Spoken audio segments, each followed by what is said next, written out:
Welcome to Firefighting in Canada This Week. I'm Jayson Koblun, and today's edition is brought to you by VFIS of Canada, a division of CVIS Incorporated, Canada's largest insurer of firefighters.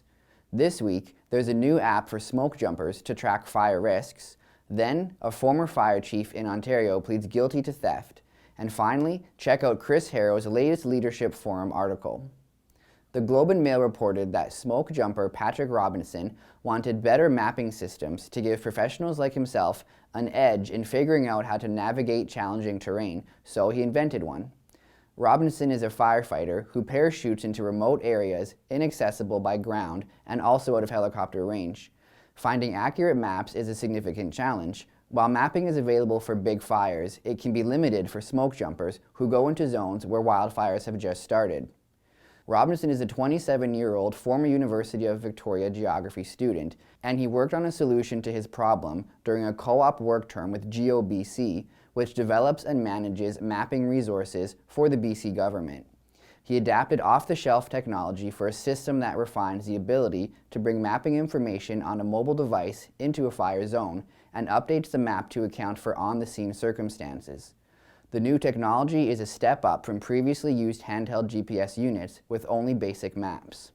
Smoke jumping is specialized work. Only about 60 of the 1,700 BC Wildfire Service firefighters and support staff deployed this summer for the 2019 fire season are smoke jumpers. Gerald Bennett, former fire chief of Gananoque and the township of Leeds and the Thousand Islands, has pleaded guilty of defrauding the municipalities of more than $65,000 over a 4-year period. The Recorder and Times reported Bennett took money in more than 24 transactions from 2012 to 2016 by forging invoices that he submitted for payment to the municipalities or selling fire department equipment to other fire departments.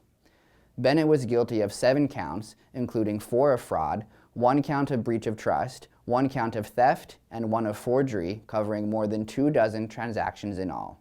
As fire chief, Bennett had the authority to approve transactions of up to $5,000 on his own. Bennett, a professional firefighter for 30 years, was hired by Gananoque as chief in 2002. In 2010, the township contracted out his services from the town and paid half his salary. Have you ever heard or said the phrase, "We have 2 ears and 1 mouth so that we can listen twice as much as we speak"? Minto Fire Chief Chris Harrow says he knows he's given that quote to many new recruits who are trying to fit into his station, yet how many leaders abide by this advice as well? Harrow's latest Leadership Forum column is titled "Listening is a Skill That Needs to be Learned," and says the art of listening in the fire service is still important for chiefs. Check out his whole article at firefightingincanada.com.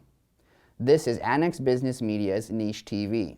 Thanks again to VFIS of Canada, a division of CVIS Incorporated, Canada's largest insurer of firefighters. Stay tuned for our next episode on Friday, July 19th.